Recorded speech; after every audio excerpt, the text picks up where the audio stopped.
गुजरात के परम आदरणीय राज्यपाल महामहिम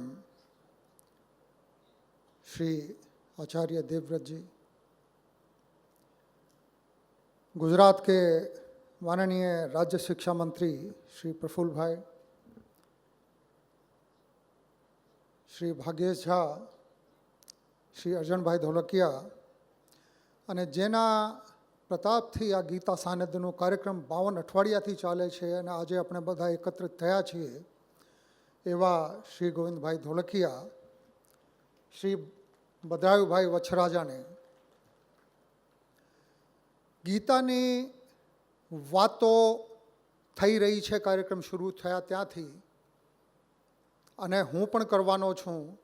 મારા પછી સવિશેષ વાત જે પરમ વિદ્વાન છે ગીતાની બાબતમાં આદરણીય શ્રી રાજ્યપાલ સાહેબ પણ કરવાના છે.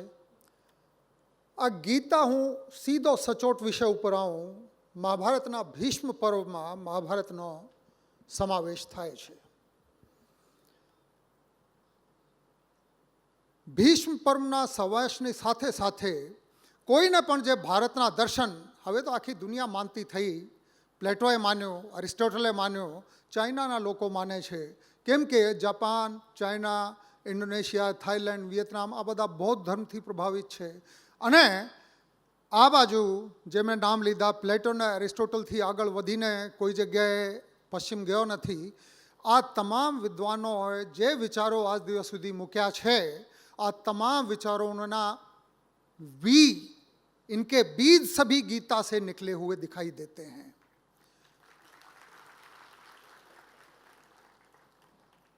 गीता जी हमारे प्रस्थानत्रयी भारतीय दर्शन को आपको समझना है, फिलोसफी को समझना है. प्रस्थानत्रयी जो हमारा सिलेबस है, जो करिकुलम है, उसमें सबसे पहले उपनिषद. उससे आगे के विचार मैं मानता हूँ दुनिया में आज तक कभी आए नहीं और हमारा जीवन बीत जाएगा उन विचारों को समझने में, लेकिन उन तक पूरा पहुँचना बड़ा मुश्किल है. हमारे ऋषियों ने इतना अद्भुत काम किया है. तो उपनिषद हैं. इसके साथ साथ बादरायण व्यास जी का ब्रह्मसूत्र है और ब्रह्मसूत्र इन दोनों के बीच में है गीता. और गीता ने बादरायण व्यास जी के ब्रह्मसूत्र के सत्व को लिया है, उपनिषदों के सार को लिया है. और यदि इन सभी को भारत के पूरे दार्शनिक ग्रंथों को, वेद, वेदांत, उपनिषद, ब्रह्मसूत्र, इन सभी को यदि गाय मान लिया जाए तो इस गाय को दोहने वाले भगवान कृष्ण हैं. उन्होंने इसमें से दुग्धामृत निकाला है और इस दुग्धामृत को पिलाया है अर्जुन को. आप कल्पना करें कि ये दूध कहाँ पिलाया जा रहा है. आपको चित्र पीछे दिख रहे हैं, इस ओर भी दिखेगा. महाभारत का युद्ध, उसकी कथा में मैं नहीं जाना चाहता हूं, लेकिन कौरव और पांडव सेनाएं आमने सामने हैं, युद्ध सन्नद्ध है, सभी तैयार हैं. और पांडव सेना का सबसे बड़ा धनुर्धारी वो श्री कृष्ण को विनंती करता है कि आप जरा मुझे दिखाएं तो, जहां से दोनों सेनाओं पे मैं दृष्टिपात कर सकूं, देख सकूं. वो बीच में ले जाते हैं और उसके बाद अर्जुन संशय में आता है. उसका मोह, माया वो सब जागती है. वो कहता है प्रभु वो सामने तो सारे मेरे परिवार के हैं, सारे मेरे कजन्स हैं, मेरे भाई हैं, मेरे अंकल हैं, गुरु द्रोण जिनके चरणों में बैठ के मैंने धनुर्विद्या और पूरी विद्या ग्रहण की है वो मेरे सामने हैं. और जिस भीष्म पिता के गोद में पल के हम बड़े हुए हैं, जिनकी अनुकंपा से आज हम जो कुछ हैं वो हैं, वो मेरे सामने खड़े हुए हैं, तो इनके सामने लड़ूंगा कैसे. अनेक प्रकार के संशय उसके सामने आते हैं और उन संशयों का जवाब देने का प्रयास भगवान कृष्ण शुरू करते हैं. वो शुरू करते हैं सांख्य से. सांख्य हमारे दर्शन की वो है जो बताता है एक लौकिक शरीर है और एक आत्मा है. लौकिक शरीर जो पंच महाभूत से बना है, आग, पानी, मिट्टी, वायु, आकाश. लेकिन जब हम मर जाते हैं, जब डेड बॉडी पड़ी होती है, ये पंच महाभूत तो वहीं होते हैं.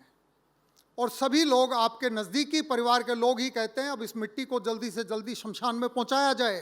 तो ऐसा क्या हुआ कि अब ये शरीर मिट्टी हो गया, निकल क्या गया? आत्मा. आत्मा परमात्मा का अंश है. वो जो महासागर है परम चेतना का, उसकी एक लहर हम में है, उस परम चेतना के एक अंश हम हैं, वो हमारी आत्मा है, वो निकली और सब खत्म हो जाता है। यदि इतनी बातों से अर्जुन मान जाता तो मैं मानता हूं, और मेरी बड़ी सीमित बुद्धि है, शायद गीता वहीं पूरी हो सकती थी। लेकिन अर्जुन भी कमाल का पुरुष है, कमाल का योद्धा है, कमाल का मनुष्य है।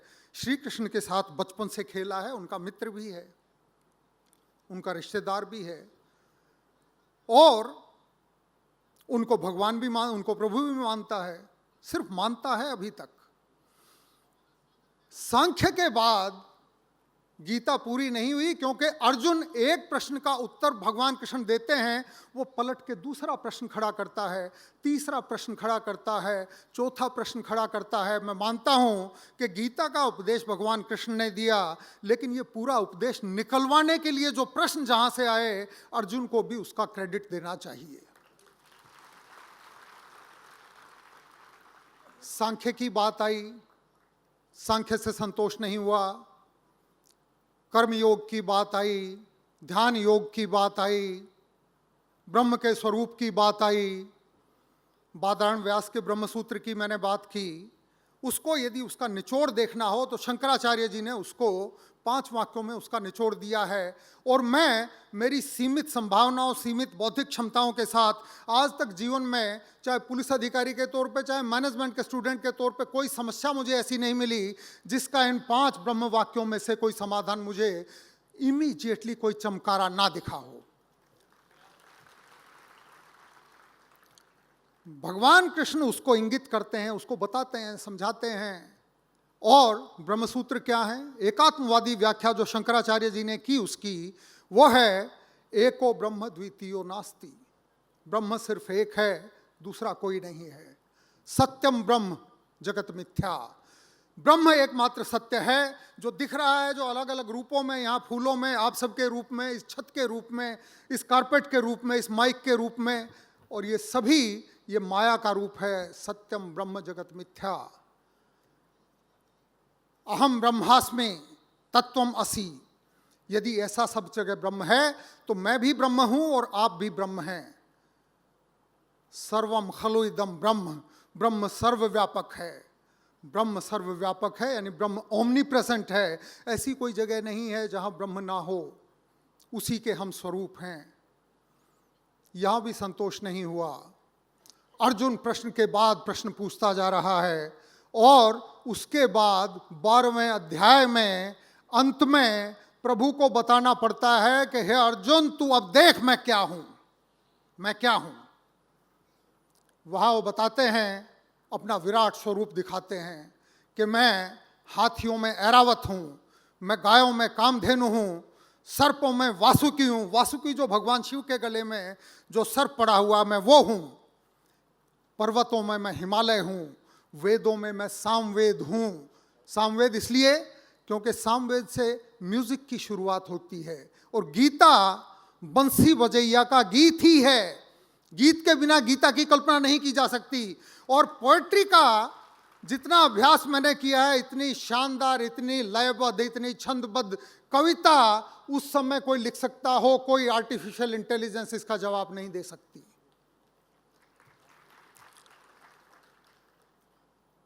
इससे भी संतोष नहीं हुआ तो उनको बताना पड़ा। फिर विराट दर्शन अपना दिखाया, और अर्जुन कहता है, महाबाहो महाबाहो, ये मैं क्या देख रहा हूं। उसमें सब कुछ उनको दिखा, सब कुछ दिखा। और जो सब कुछ दिखा, मैं पहले कह चुका हूं, उसी के अंश हम हैं। यदि उसके हम अंश हैं, जैसे अर्जुन को संशय थे, तो हमें संशय क्यों है? हम चारों ओर समस्याओं से घिरे हुए क्यों हैं? उसके लिए मैं एक कहानी सुनाऊंगा आपको, वार्ता सुनाऊंगा।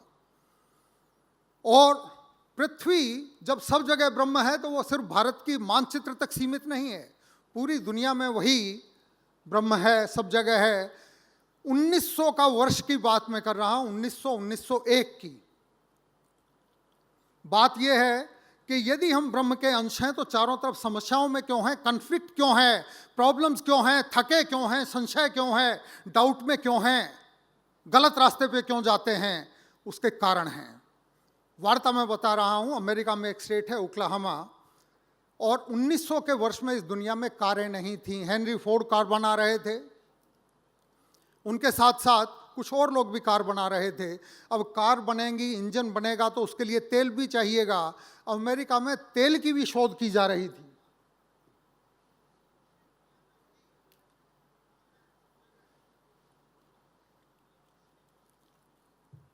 ओक्लाहोमा एक बैकवर्ड स्टेट है अमेरिका में।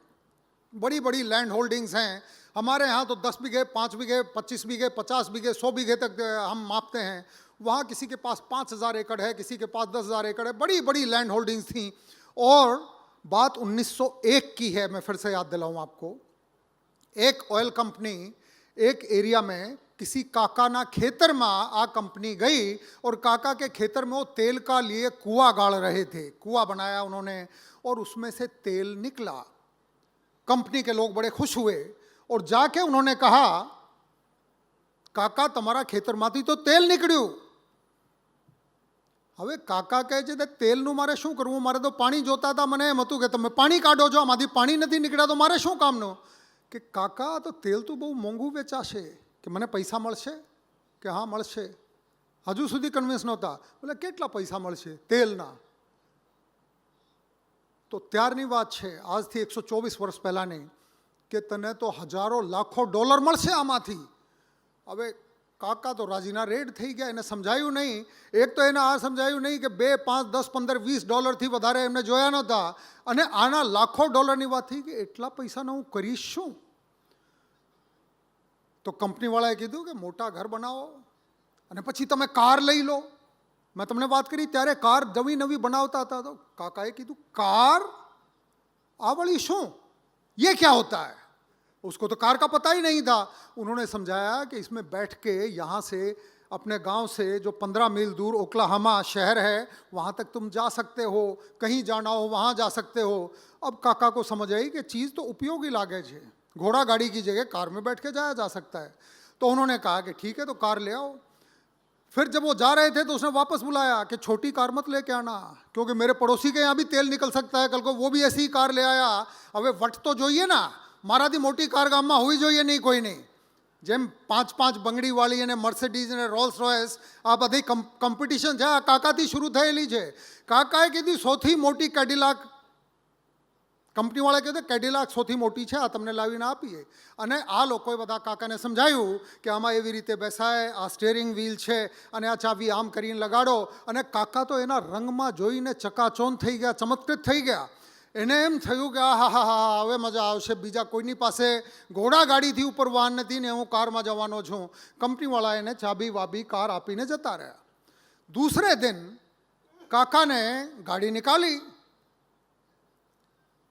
आगे की बात मैं बताऊं कि जब गाड़ी लेके चला तो गांव में कोई खेत में इधर काम करने वाला आदमी दिखे तो उससे भी बात करे, इधर कोई दिख जाए तो उससे भी बात करे, અને કોઈ પાછળ રહી ગયા તો આમ વળીને વાત કરતા જાય ચારે બાજુ। અમને ચારે બાજુ કારમાં બેઠા છે, સ્ટીયરિંગ વ્હીલ એના હાથમાં છે અને એક્સિડન્ટ થતા નથી કોઈ જગ્યાએ। હવે કમાલની વાત છે કે ચારે બાજુ જુએ છે ને એક્સિડન્ટ થતા નથી। એના કારણ શું હતો? કારણ આ હતું કે કારની આગળ 2 ઘોડા જોતી દીધા હતા। કેમ કે કાર હાંકવાની વાત આવી તો ચાવી ક્યાં લગાડવી છે આ કાકાને જગ્યા જડી નહીં, આ તો નાનકડી જરીક જેવી હોય, આ જડી નહીં અને આમાં ચાવી ના લાગી તો કહેતા ચલો ભાઈ ઘોડાથી ખેંચો। હવે તમે હસ્યા, હું પણ હસ્યો। કાકાની આજે કોમેડીવાળી વાત છે, આપણા બધાના ઉપર લાગુ પડે છે, આપણે પરમાત્માના અંશ છીએ। આ કાકાને ખબર નહોતી કે 2 ઘોડાથી જે ગાડીને તું ખેંચી રહ્યા છે આ 60 હોર્સ પાવરની ગાડી છે। ये तो 60 હોર્સ પાવર की गाड़ी है અને બધા 60 ઘોડાઓમાં અંદર આના થનગની રહ્યા છે। They are raring to go, कि थोड़ी चाबी लगाओ और एक्सेलेटर दबाओ तो पता है क्या स्पीड से चलती है। हम सब की परिस्थिति ऐसी है। ये कॉमेडी हमारी और आपकी है, ये ट्रेजेडी हमारे और आपके जीवन की है। हम परमात्मा का अंश हैं और परमात्मा ने इतनी ताकत अपने अंश के रूप से हमारे अंदर डाली हुई है और हम 2 घोड़े से इस कैडिलाक गाड़ी को खींचते हैं, इसको जो भी कहें इस रथ को खींचते हैं। हम अपनी क्षमताओं का उपयोग नहीं करते हैं, इसलिए हम समस्याओं में घिरे हैं। अर्जुन भी इसीलिए घिरा था, इसीलिए हम भी घिरते हैं।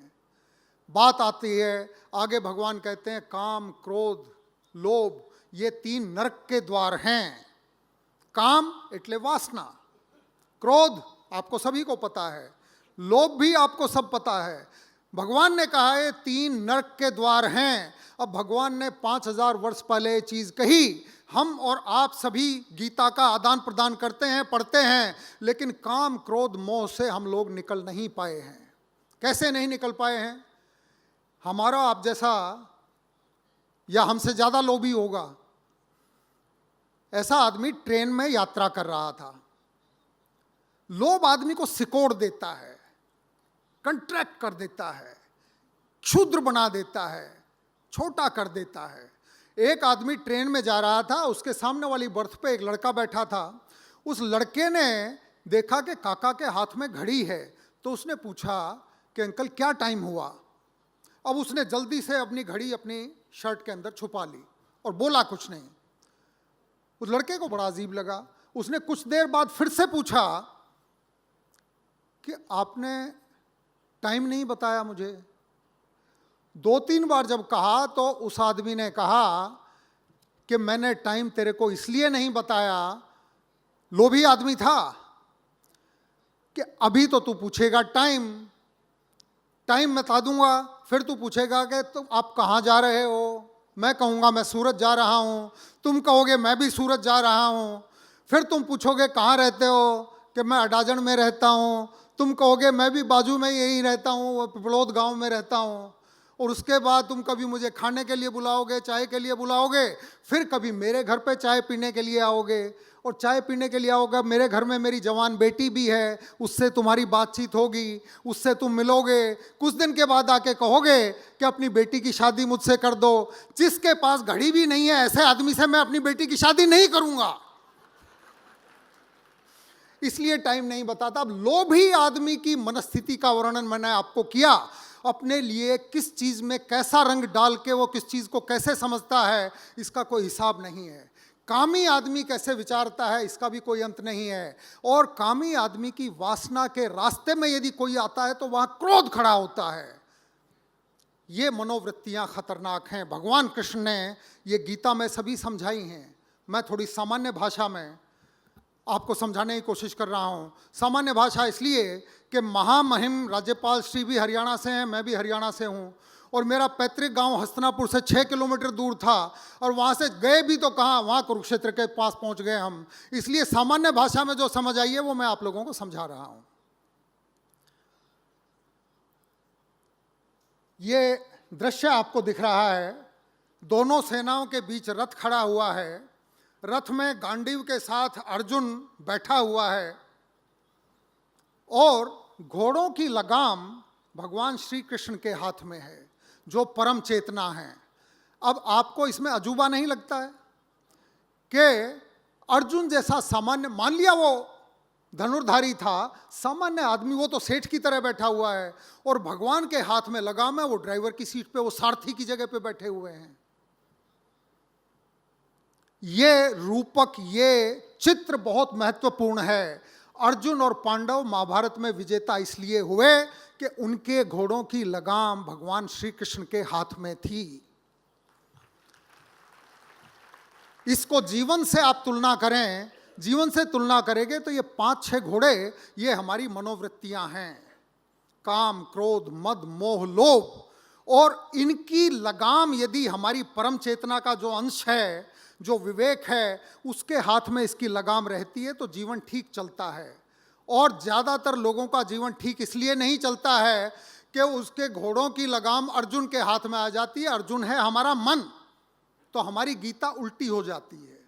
जैसे ही गीता उल्टी हो जाती है, फिर घोड़े क्या करेंगे? अर्जुन तो बेभान है, वो तो दुखी है। जब आप मनोवृत्तियों के कंट्रोल में चले जाते हैं तो आप बेहोश होते हैं, और जैसे ही आप बेहोश होते हैं, घोड़े आपको गड्ढे में भी गिराएंगे, घोड़े आपका एक्सीडेंट भी कराएंगे। तो मैं गीता से ये सीखा हूं कि हमें अपनी गीता सीधी करने की जरूरत है। मनोवृत्तियां हमें कहीं भी ले जाएं, वहां नहीं जाना है। हमारी चेतना जागृत होनी चाहिए। चेतना यदि जागृत होगी, लगाम यदि चेतना के हाथ में होगी, तो काम, क्रोध, मद, मोह, लोभ ये हमें कभी भी गलत रास्ते पे नहीं ले जाएंगे। काफ़ी युवा पीढ़ी के भी लोग यहाँ हैं, और यदि यहाँ नहीं हैं तो आपके घरों में हैं, मेरे घर में भी हैं। उनको ये लगता है कि 5000 साल पुराना ये ग्रंथ, जिसको ये बड़े बूढ़े आदमी लेती देती करते हैं, सब कुछ करते हैं, ये तो पुराने ज़माने की बात हो गई। और होती भी है। पुराने महान ग्रंथों पे समय की धूल जमती है, और लोग आप कहते हैं कि आज का ज़माना तो आर्टिफिशियल इंटेलिजेंस का है, क्लाउड कंप्यूटिंग का है, बायोटेक्नोलॉजी का है, नैनो टेक्नोलॉजी का है, चैट जीपीटी का है, इसका ये गीता जी का क्या करेंगे? मैंने आपको बादाण व्यास के ब्रह्मसूत्र की बात की, एको ब्रह्म द्वितीयो नास्ति। इस कारपेट में, इस लकड़ी में, इस दीवार में, और आप में और हम में जो अणु और परमाणु हैं, उनको तोड़ लिया गया है। वैज्ञानिकों ने पश्चिम में उसको तोड़ा, मॉलिक्यूल तक गए, मॉलिक्यूल को तोड़ा, एटम तक गए, एटम को भी तोड़ा तो उसके अंदर भी गए। अब उसके अंदर एक न्यूक्लियस मिला, न्यूक्लियस के अंदर प्रोटॉन और न्यूट्रॉन हैं, और उसके बाहर ऑर्बिट हैं, ऑर्बिट में न्यूट्रॉन इलेक्ट्रॉन्स घूम रहे हैं। यदि ये पदार्थ है, डेड पदार्थ है, यदि इसमें जान नहीं है तो इसके अंदर भी इलेक्ट्रॉन कैसे घूम रहे हैं? हमारे अंदर भी मूल पदार्थ तो वही है, एटम और मॉलिक्यूल्स हैं, और जो जड़ पदार्थ जिनको कहा जाता है उनमें भी यही इलेक्ट्रॉन्स घूम रहे हैं। तो वो घूम कैसे रहे हैं? कौन सी आर्टिफिशियल इंटेलिजेंस है उनमें? आप लोग कच्छ में एक खारेक का पेड़ लगाइए, एक डेट खजूर का पेड़ लगाइए, वो उस रेतीली मिट्टी से अपना रंग भी निकाल लेगा, अपना टेस्ट भी निकाल लेगा, शुगर भी निकाल लेगा। आप जूही के फूल को, गुलाब के फूल को दुनिया में कहीं भी लगा दीजिए, ऐसी कौन सी आर्टिफिशियल इंटेलिजेंस है, उसका रंग गुलाबी ही आएगा, वो ऐसा ही दिखेगा, उसके अंदर खुशबू ऐसी ही आएगी। हर पेड़ पौधा अपने तरीके से, हर तरह पत्ते होते हैं। कमाल ये है कि आदमी अभी तो थोड़ी चीज़ें समझता शुरू हुआ है। आर्टिफिशियल इंटेलिजेंस, हमारे शरीर के अंदर आर्टिफिशियल इंटेलिजेंस है कि नहीं? ह्यूमन इंटेलिजेंस है जिसका हमें पता भी नहीं है। ये हार्ट, जिसके बंद होते ही हार्ट अटैक आ जाता है, रुक जाता है, उसको आप और हम पंप करते हैं हर घड़ी, लगातार पंप। इतना ज़बरदस्त पंप आज तक आदमी किसी फैक्ट्री में बना नहीं पाया है। इस किडनी जितना शानदार फिल्टर कोई मशीन आज तक बना नहीं पाई है। आप पेनक्रियाज की बात करें, इस आँख जैसा कैमरा आज तक नहीं बना है, और इस ब्रेन जैसा शानदार कंप्यूटर, कोई सुपर कंप्यूटर आज तक वैज्ञानिक किसी लैब में नहीं बना पाए हैं। अब ये भगवान की क्रिएशन है। हम अपनी ताकत समझते नहीं हैं। ताकत एक तो समझते नहीं हैं, और दूसरी एक तकलीफ और भी है। कमलेश भाई, मेरा समय हो जाए तो मुझे बता दीजिएगा, इंडिकेट कर दीजिएगा। एक तो प्रॉब्लम ये है कि हम अपने को नहीं पहचानते, हु एम आई, और उसके बाद स्कूल कॉलेज सभी आपको एक जैसा बनाने की, सबको यूनिफॉर्म एक जैसी पहनानी है, सबका सिलेबस सेम है, सबको उन्हीं चीज़ों का जवाब देना है। आप गुलाब को कमल बनाने की कितनी भी कोशिश करें, नहीं होगा। हर आदमी का स्वभाव अलग अलग है। सबका स्वधर्म, अपना स्वधर्म, अपना स्वभाव समझते हुए यदि आप काम करेंगे तो आप संशयों से निकलेंगे। आज भारत प्रगति कर रहा है, दुनिया के तीसरे नंबर की अर्थव्यवस्था बन गया है, लेकिन अभी भी हमें बहुत लंबा रास्ता तय करना है। उस लंबे रास्ते को तय करने के लिए संशयग्रस्त अर्जुन रास्ता तय नहीं करेंगे। दुनिया के बहुत सारे राष्ट्र हमसे आगे हैं। आगे की पंक्ति में जब हमें जाना है तो हमें समझना पड़ेगा कि हमारे अंदर खामियां क्या क्या हैं। सब आदर्श, सब सिद्धांत, सारी किताबें आपने पढ़ ली, लेकिन अभी तक समझ नहीं आया करना क्या है। ओ मेरे आदर्शवादी मन, ओ मेरे सिद्धांतवादी मन, अब तक क्या किया, जीवन क्या जिया? भोगवादी बन अनाथ बन गए, भूतों की शादी में कनात से तन गए, किसी व्यभिचारी के बन गए बिस्तर, तन बंधन करुणासी माँ को हंकाल दिया, देश प्रेम बाप को घर से निकाल दिया, स्वार्थों के टेरियर कुत्तों को पाल लिया, लिया बहुत बहुत ज़्यादा, दिया बहुत बहुत कम, मर रहा है समाज और जिंदा है हम। गीता के कर्मयोग, सांख्य योग, भक्ति योग और गीता के यदि इन उपदेशों को हम याद रखेंगे तो भारत वहां पहुंचेगा जहां पूरी सरकार, माननीय प्रधानमंत्री जी और यहां बैठे हुए सभी महानुभाव, महामहिम राज्यपाल जी जहां देखना चाहते हैं। मन हो निर्भय जहां, ज्ञान मुक्त हो जहां, ऊंचा हो शीश जहां, भारत को उसी विश्व में तुम जागृत करो।